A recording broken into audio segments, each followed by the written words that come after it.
कवि सूर्यनगर एनएसी रे स्वायत्त शासन दिवस पालन और आहार केन्द्र उद्घाटन। आज कवि सूर्यनगर एनएसी परिसर में 61तम स्वायत्त शासन दिवस पालित हो जाएगी। उत्सव में मुख्य अतिथि रूपे कवि सूर्यनगर विधायिका लतिका प्रधान जोगदे पताका उत्तोलन करने पर कार्यनिर्वाही अधिकारी नारायण बेहरा सभापतित्व में कार्यक्रम आरंभ कर पूर्वतन नगरपालिका लक्ष्मीप्रिया साहू, प्राक्तन अध्यक्ष मनोरंजन महापात्र, बीजेडी नगर सभापति भगवान स्वाई, कार्यकारी सभापति रसल दास, युवनेता प्रसन्न नायक मंचासीन थिबा बेले एनएसी कर्मचारी भगवान साहू वार्षिक विवरणी पाठ करथिले।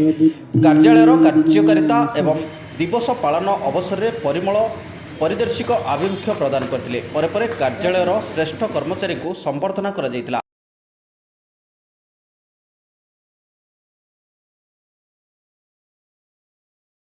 बेस्ट लाइटमैन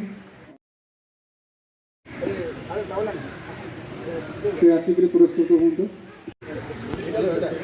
श्री नवहन जेना पर मु अनुरोध करी श्री गोवर्धन नायक पंचुअली भाव में कार्य संपादन कर आज पवित्र उपलक्ष्य अनुरोध करी बेस्ट सुपर पुरस्कृत किछि नूतन हिताधिकारी को भत्ता प्रदान, बासहीन मानक जमी पट्टा प्रदान करा जायतिला। कवि सूर्यनगर सहर विकास पई उद्यम जारी रही और विभिन्न समस्या गुड़िक उपर गुरुत्व दि जाउछि।